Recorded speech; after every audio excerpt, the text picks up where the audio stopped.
Hi, good afternoon, everyone. My name is Deepthi Soni, and I am the communications lead at the Bharati Institute of Public Policy at the Indian School of Business. And this session it's a symposium. So I think the way we would like to go is, all of you have joined. So what we would like to do is that I will start the session, and I would invite you all one by one to present your papers, and after that we can perhaps together discuss and brainstorm, and in the end then we can do a group photograph like a virtual one, and that then we can close the session. So it's about time. As you all know, that session is on, it's a symposium on contemporary issues in science and technology policy. So let me check, I'm just checking if we have Krishna already on here. Yes. So Krishna, you are already here. Are you able to hear me? Yes, ma'am, I am. I am able to hear you. Actually, Okay. I'm having some issue with the video connection. So, is it all right if I keep the video paused only, because I think I'm having some connectivity issues?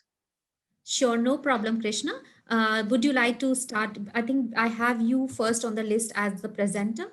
And Yes. Krishna is from Jawaharlal Nehru University, and she is going to present or talk on analyzing innovation governance under science and technology policy in India, a responsible innovation perspective. So, Krishna, if you have a PPT or something, would you like to share your screen, please? Yes, I would like to request my colleague, Mr. Viraj Arjun. Could you please share the screen? I'm Kuldeep, may I again. ask you? Kuldeep, may I ask you to please stop share your screen? Kuldeep, I think we can still see your screen. So from the top, you just need to say stop share. You'll see an option of stop share. Yeah. Yes, that's perfect. Yes, Krishna, you can ask your colleague to start sharing. Thank you very much. Yeah, Mr. Viraj Arjun, would you please share the PPT?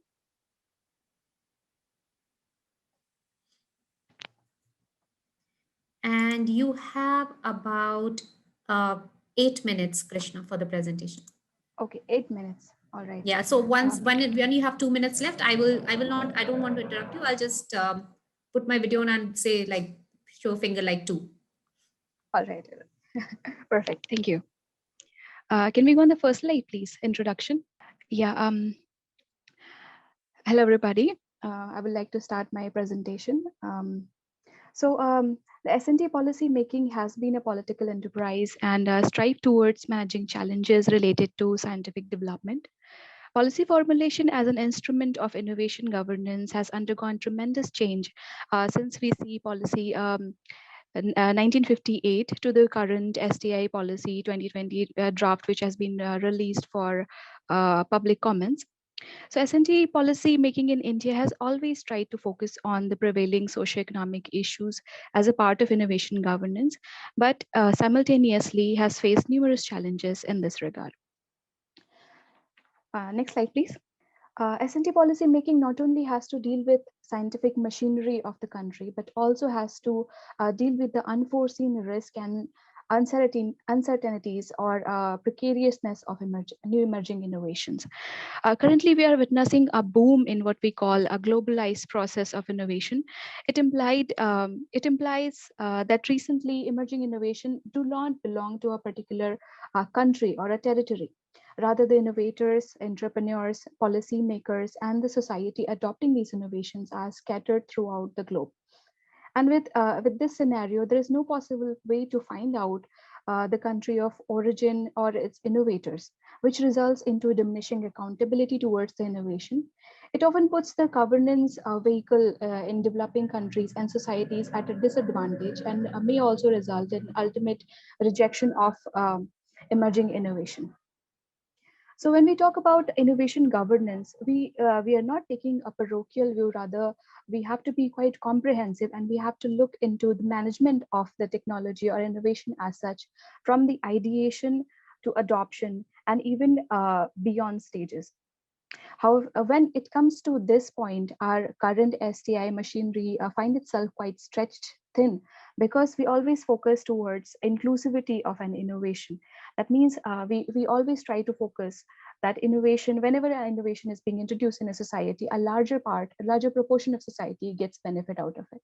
So in this scenario, the question comes that how these emerging innovation could be governed in the existing conditions. Next slide, please. To address the questions, the approach that I have adopted in this paper is I've tried to analyze the evolution of the concept of innovation throughout the innovation policy in India. That gives us the priorities of innovation governance, which has been highlighted throughout these policy documents and instruments. And in order to get these priorities, we can finally gauge that these goals and how these goals of innovation governance to what extent it could be addressed with responsible innovation approach. Next slide, please.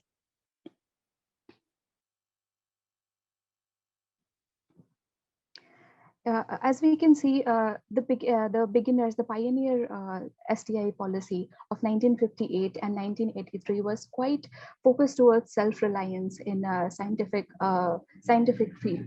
So we see that the concept of innovation, the Schumpeterian concept of innovation, was not as developed in these policies. While when we see the STI policy 2003 onwards, we can observe there's a stark change from the earlier policies from and the STA policy as science technology policy 2003. Here we see a clear mention of focus towards enhancing R&D investments and new emerging innovations as per the national needs, addressing the national problems and challenges. Next slide, please. The STI policy 2013 has been rather remarkable in addressing the innovation governance proportion. It has rectified most of the vacuum that has been left out by the earlier policies. It has pushed towards innovation creation. And this is the first policy to actually define the term innovation as a science and technology based solutions, which has been successfully incorporated in the economy and the society. It has taken the socio-economic, environmental, and technological reality of the nation into an integrated approach, while putting forward the approach towards the new emerging innovation. Next slide, please. So now we see the STI policy 2020 coming into picture, but I'm not going to discuss this policy in detail because it hasn't been, the final draft hasn't been, the final policy has not been released by the government, but still we can see in its aim, it still tries to focus on socioeconomic development of the country with the philosophy of STI policies being decentralized, evidence-based, bottom-up approach, expert-driven and inclusive. It aims towards positioning India among the top 3 scientific superpowers in the decades to come with people-centric STI ecosystem. Next slide, please.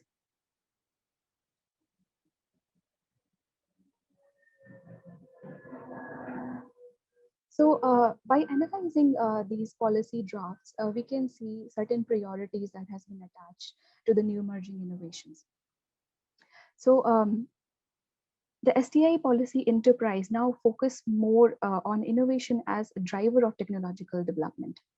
And when we say technological development, we are looking towards the value creation by these innovation, the value creation, the impacts or the factors that are observed when innovation is being introduced in a society. So these values should be connected, would be reciprocating with the society, economy, technology, and environment. And at the same time, there's a very crucial issue here that now people and decision makers have to be aware of the implication of the emerging technology, which was not the case earlier. Now it has to be, now the ethical, social, and economic dimension of any innovation or new emerging innovation has to be well discussed. Next slide, please.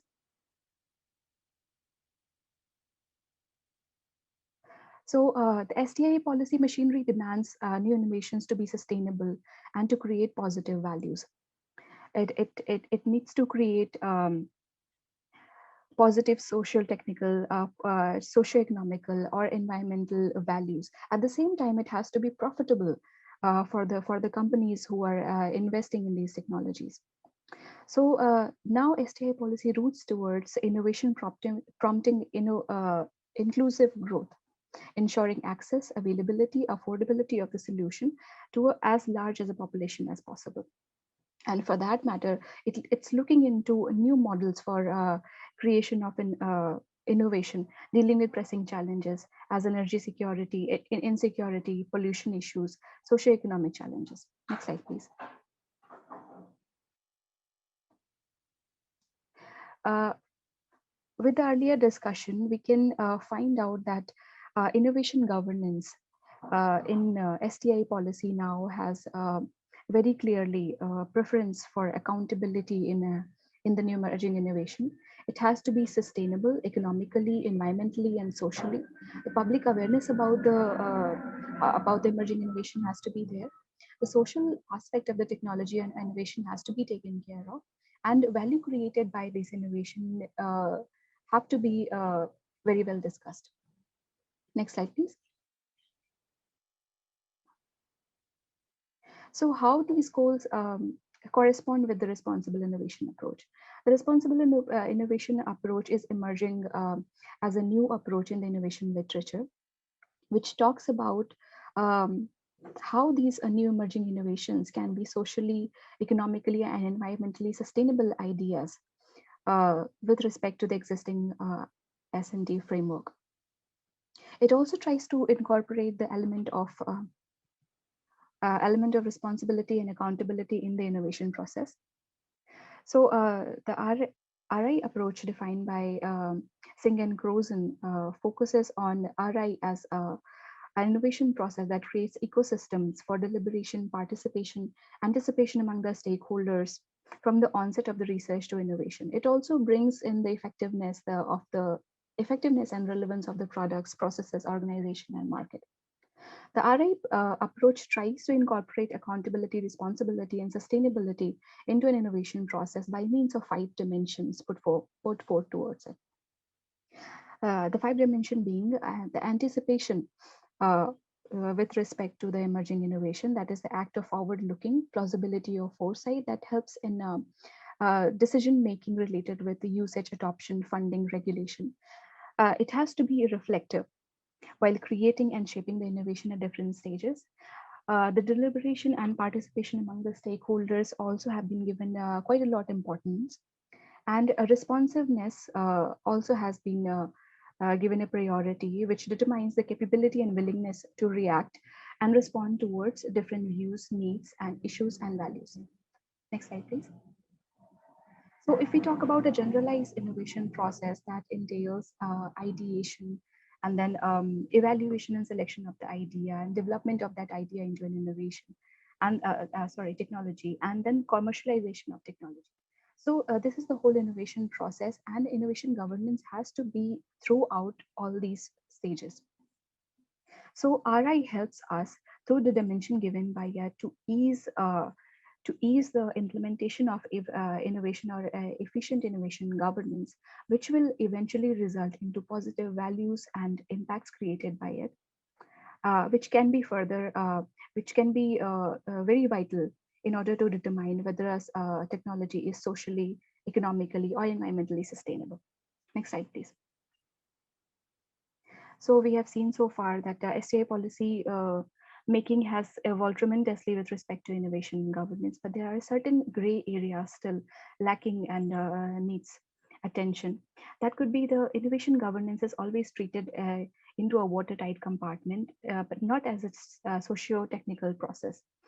When we treat it as a socio-technical setting, we highlight the active interaction among the policy institutions, stakeholders, and interest group. At the same time, there is also a need for exploring the alternative or multidisciplinary models and approaches to deal with the innovation process. Next slide, please. The RI approach, among the most modern, if we can say, processes, among the most exhaustive of the innovation processes, present an opportunity for us to highlight the fact that how to innovate. It provides a governance solution by incorporating deliberation and participation dimension in the innovation process, hence facilitating effective implementation in the STI policy in India. And ultimately, the involvement of all the relevant stakeholders in the STI policy machinery, along with their active participation, is significant for governing emerging innovation. Thank you so much. Thank you, Krishna, for adhering to the time, and thank you for that very nice presentation. What I would like to do is not sum up everything now, but I would request the attendees and other panelists, if you have any questions that you have for others, then you can type that in the chat box or the Q&A box, and then we can take all of that together at the end as part of your discussions. I would now like to invite Kuldeep Minda. He is the research scholar at Center for Studies in Science Policy at the JNU. And the topic is Role of Women Scientists in Indian Science, a case study of selected physical science institutions. So Kuldeep, over to you, please.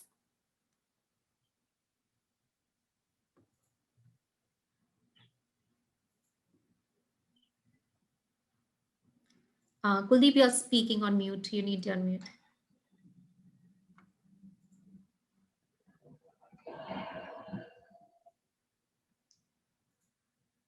Kuldeep, you are on mute. You need to unmute. So you see that microphone button, the red, just you need to click on it and unmute you. At the bottom, you will see a microphone. Yes. Okay. Yeah, this is my presentation. The role of women scientists in Indian science, a case study of selected physical science institution. Yeah, this is the scheme of presentation. First, I am present my. Just checking with, sorry, Kuldeep, just sorry to interrupt. Just checking with everyone. Are you able to hear Kuldeep clearly? Yes, we can hear. Yes, we are. Perfect. Okay, thank you. Okay. Yeah. First off, I am in present my introduction. Second, I am giving idea about participation, recognition of women scientists in India. Third point is leadership position in India. Where is what number of women uh, presently headed mostly well-known institution in India, and then status of women scientists in India. Then my research methodology, observation results, and key finding of my study. Yeah, the eminent American scientist and Nobel laureate Rosalind Yellow said, "The world cannot afford the loss of the talent of half of the people if we are solve the many problems which beset us." Women have outnumbered men in tertiary education within developed countries, but still represent in certain disciplines like physical science, technology, engineering, and mathematics. Like women makes 15.03% of the total human resource employed in R&D establishment across the country. Statistical data shows that the women scientists are not poor performer in the scientific productivity. According to Web of Science, it was found that nearly 13% papers were published by women scientists working in CSIR laboratories. The focus of study is on achievement and contribution of Indian women scientists. The contribution. Your screen has frozen, Kuldeep. No, just skip that video. You have the option to skip. I think Kuldeep is facing some challenges. Yes, you're back on. Okay. By way Indian Academy motivation constraint to opt for science are also focused in study. Objective of my study is to understand the role of women scientists in Indian science.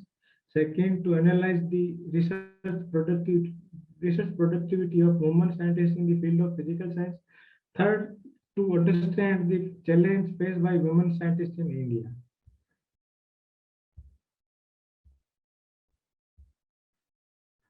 This is first participation and recognition of women scientists in India. The Beijing Declaration.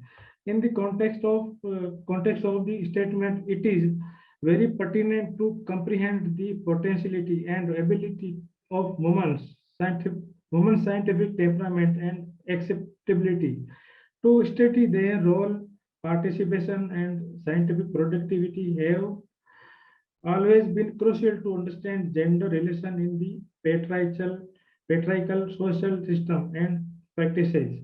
If we are talking about the contribution of the woman, we may see many frontiers in which they have set new records. According to survey based on research publication in Web of Science, it was found that nearly 13% paper was published by women working in CSIR labs. B.M. Gupta and B.S. Kumar in 1999 found that contribution of women in publication in the field of the physics, life science, and engineering does not vary from their male counterpart. This is institution-wise women scientists in India. This is the Niti Aayog report, which is published in 2016 and 17. We can see highest number of women are working in CSIR lab. In second is DBT and DST, then IIT, ISER, DRDO, ICR, DAE, ISRO, ICMR. These are many institutions where we can found less number of women scientists with, with these are still concern point of uh, for research, and these are fellowship distribution. See how fellowship are not given to women scientists in the field of physical sciences. See, Indian Academy of Science give 197 men. In other word, women only nine women give getting the same fellowship. Indian National Science Academy give 127 fellowship to men, but in other institution. And same National Academy of Science, which is provide 220 main fellowship, and we can see only 11 women in occupying leadership position. No woman as secretary is found in these departments so far, with one exception, have been women in most of the funding agencies like DST, DBT, DES, CSIR, Department of Space, and Department of Atomic and Energy. AIMS has had only one woman director in its 60 years history. Given the large number of women in medicine and its women, this is also true for ICMR, where only two women scientists have become DG, Director of General. ISI now has its first woman director in its 80 years history. Of the 46 central universities in the country, no more than 4 are headed by women, and many of the university have never had a woman vice chancellor or pro VC. The situation is marginally different at state universities. This is status of women scientists in India. In recent years, the issue of marginalized women from scientific covers cover is being seen with concern all over the world. In India, the problem is twofold.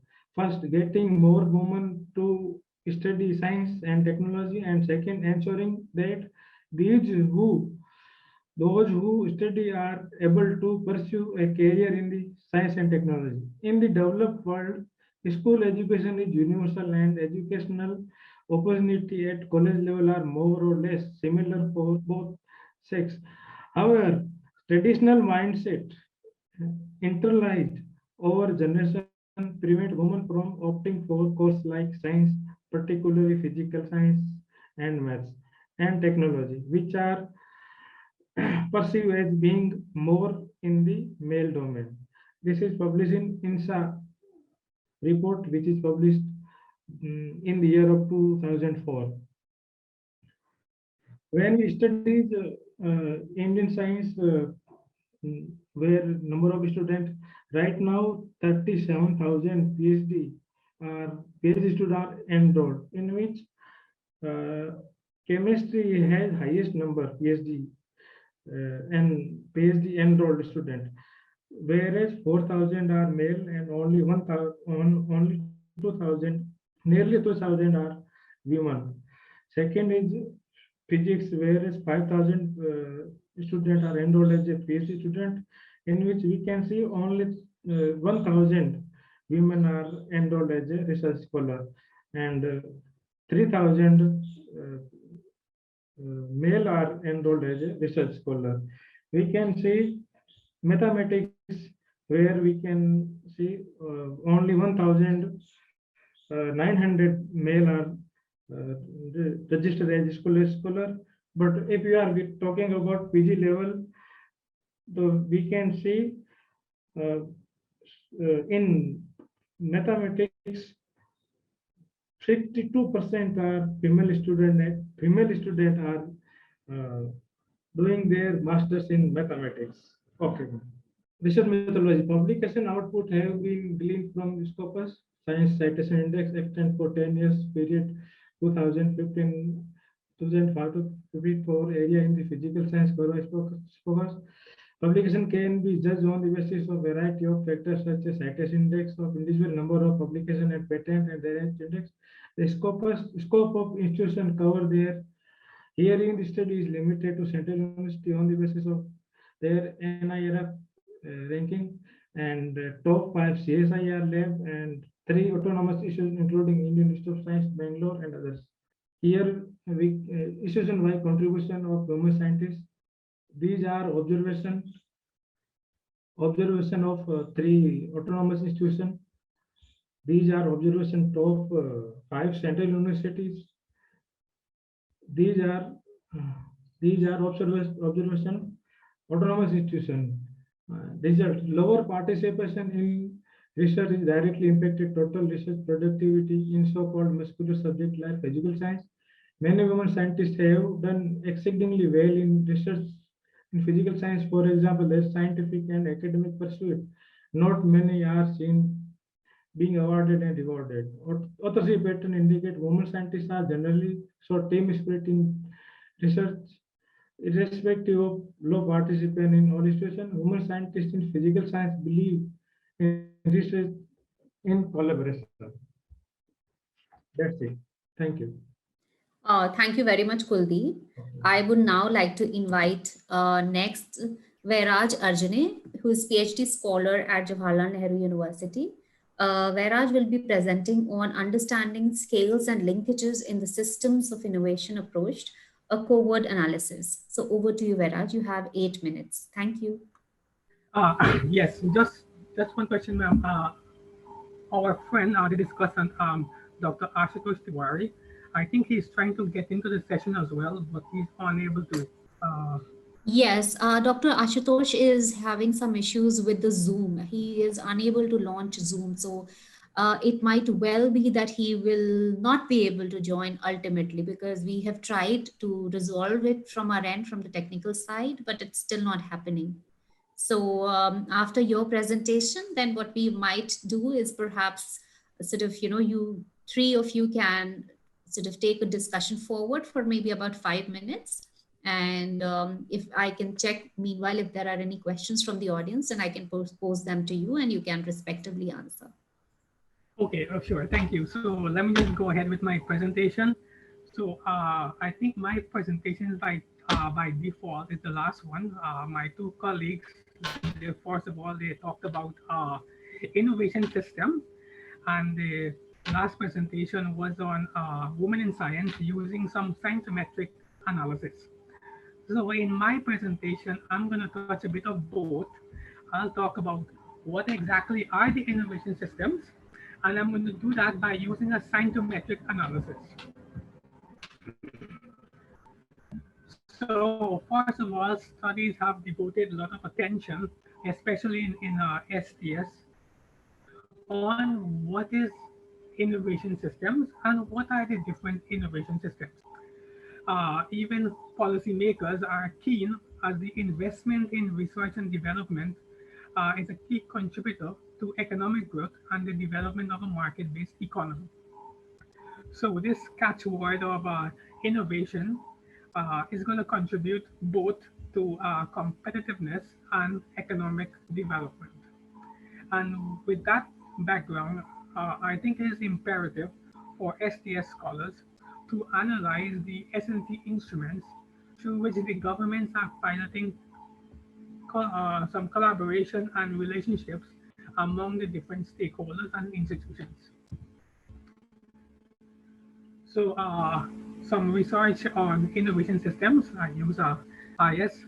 So previous studies in the literature that are related to research done on innovation system have enhanced our understanding of the different levels of innovation system.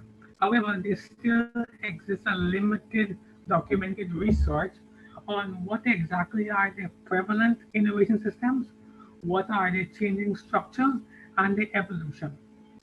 And why is it important? This is important because an analysis of the intellectual structure and the changing evolution and research trends of any discipline is useful if we are to understand coherently the various scales, magnitude, and unit of analysis of the different innovation systems. It can also help researchers, particularly those in social science and policy, to position their investigations within their field and identify new emerging directions in innovation systems.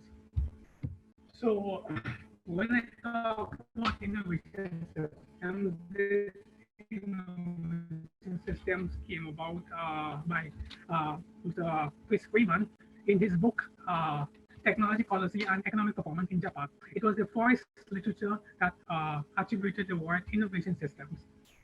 But since then, the world has become smaller, the shrinking of the globe, new emerging social structure, economic and technological globalization has taken place, which has led various scholars to the conceptualization of various innovation systems, which we can generally cluster as this storm of system of innovation approach, which I have alluded to in my presentation.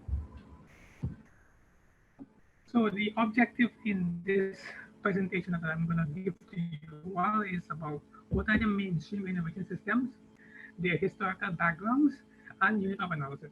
What are the journals in which their research are publishing, and what are the prevalent fields.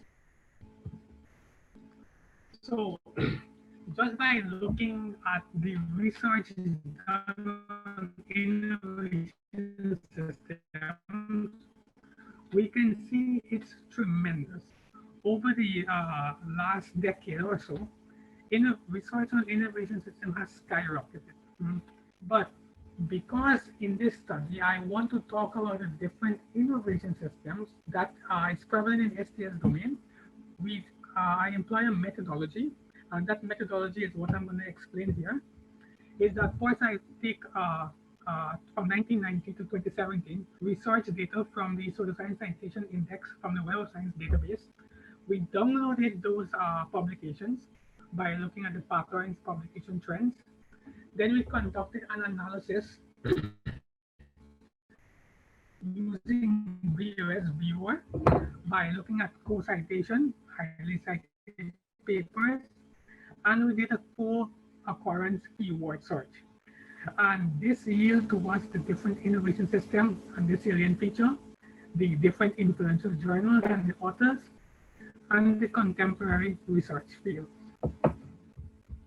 So using the VLS viewer from the 692 publication that we have analyzed, we did a co-citation threshold. A co-citation threshold means papers that have been cited by one or more authors, and we put those citations to at least 25 and more, which yielded 94 highly cited documents having 24 or more full-cited citations.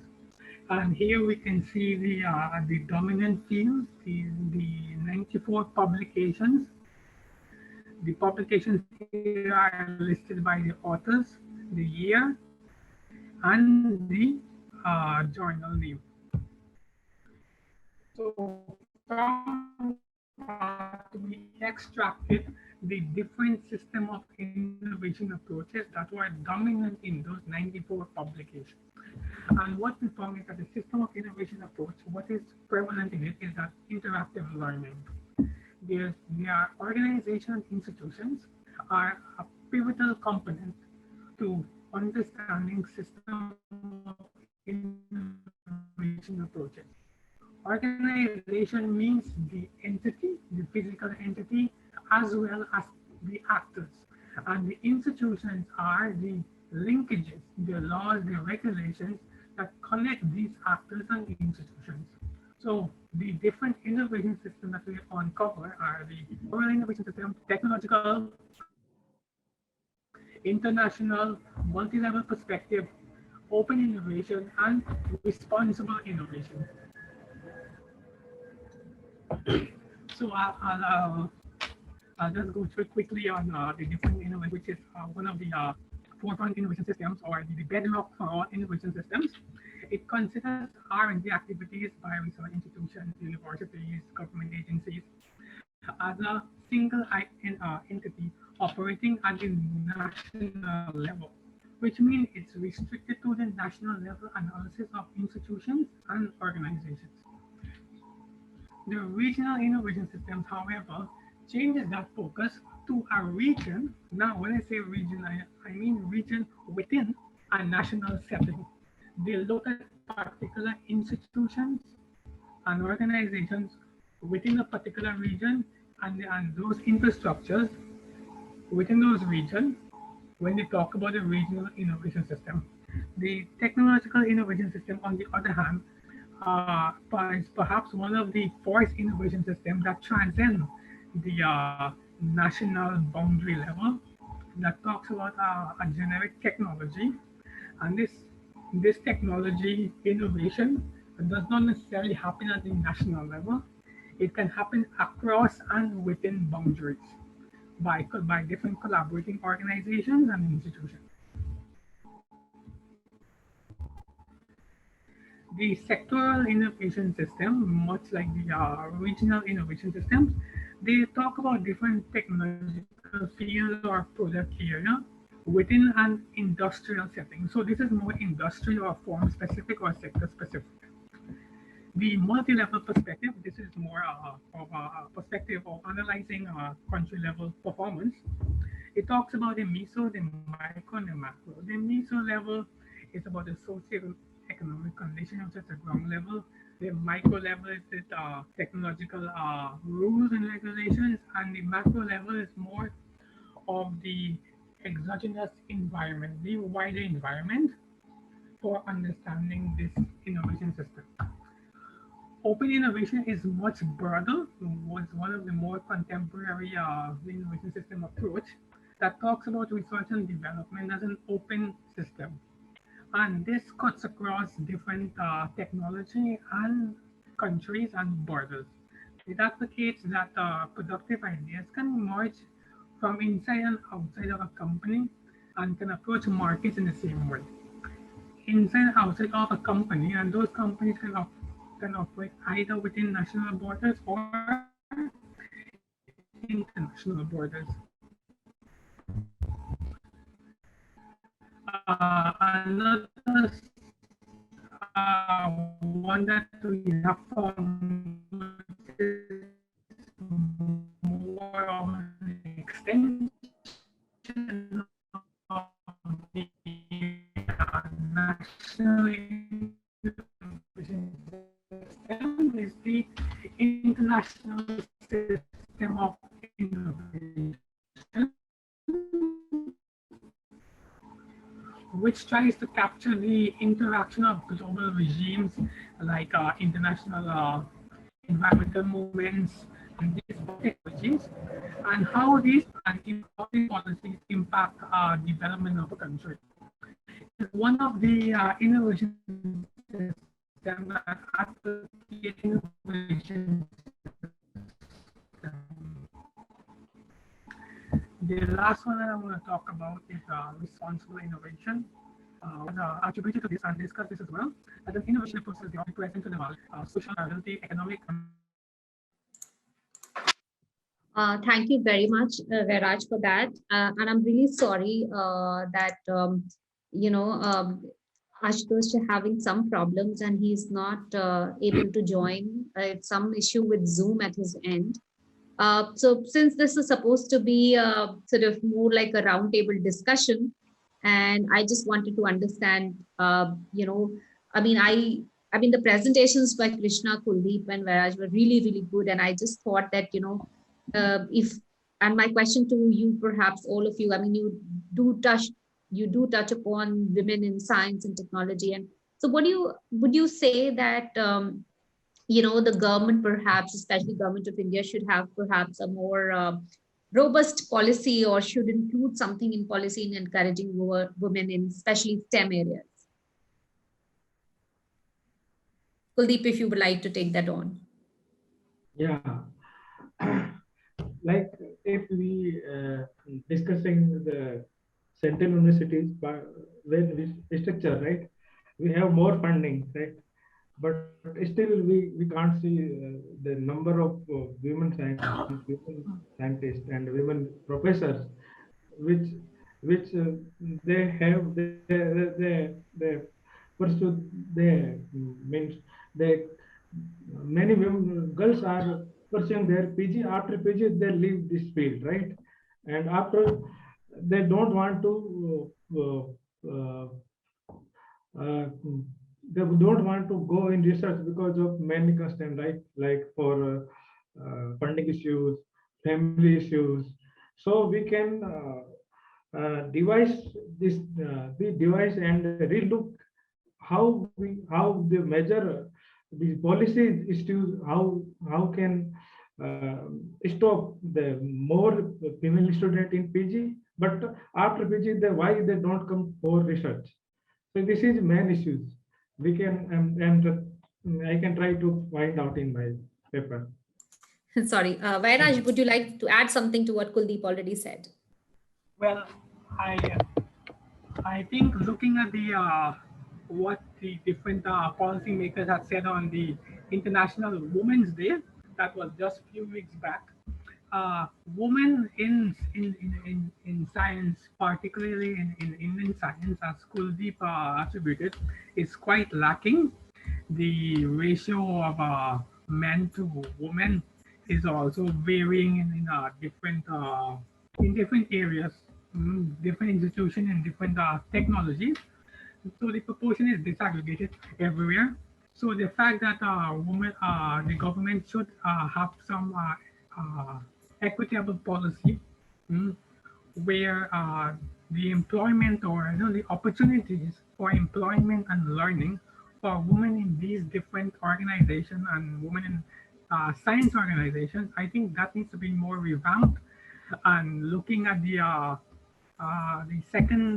fourth presentation, where the STI policy 2020, I think that should be an aspect that should be incorporated in our STI policy as well.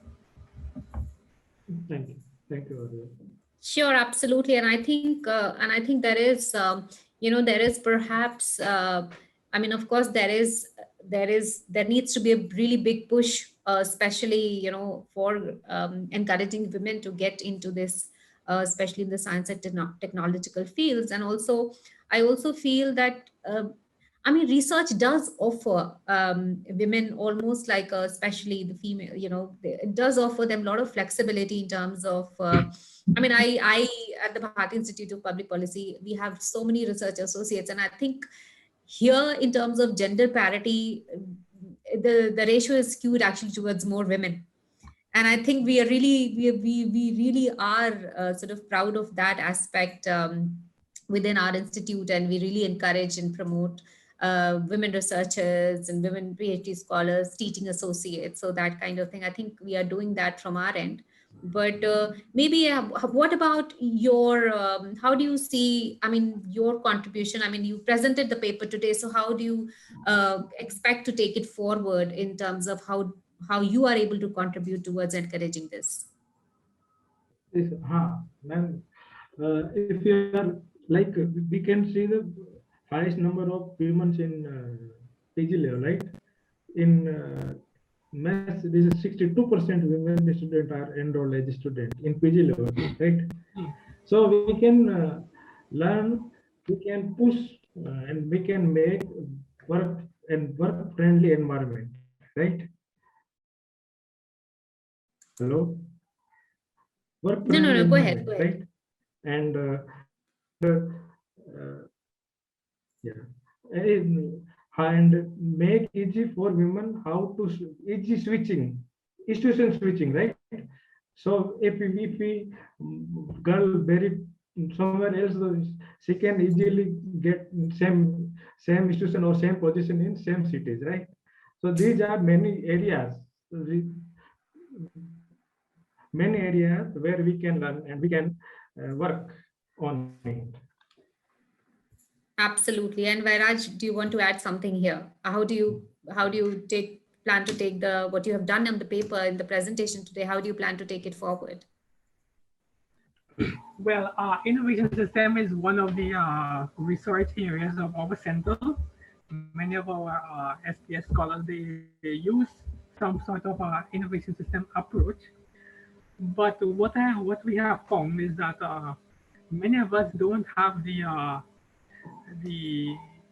the literature or that knowledge as to what are the different approach we can use, because innovation system is essentially what we can use to judge different parameters of a country, whether it's a technology, a sector, or a country level, the innovative potential, right? And having a knowledge of the different systems or the different theories where we can use, and what are those theories, unit of analysis, their scales, how do they interact with one another. I think these are important for researchers to understand, so they can, especially in our center, the research is skewed towards more responsible innovation. You will see more research on technological innovation and less research on the different approaches, because not many of our scholars would have the idea of the different parameters of the innovation systems. So this is a helpful guideline, mhm, and a summary of the key points of the different innovation systems and how we can use these to in our future research. So I think well put, Vairaj, and well put, Kuldeep. I think I can offer you my very best wishes that what you presented today, you are really able to, and you have really do have great ideas from your paper and what you just said. And I do think that some of it at least sees the light of the day in terms of you're able to contribute to what government policies are towards the scene. And so I really do hope, because it will be better generally for the research stream, yes, but also for the society at large. May I also request, before we end the session, if Vairaj, you can switch on your camera, because that's a virtual group photograph we can do of the round table. And I'm really sorry that I think Krishna was she dropped out for some reason, and Ashutosh was not able to join. So I'll quickly ask my team member to do a group photograph, and then we can sort of end the session on that note.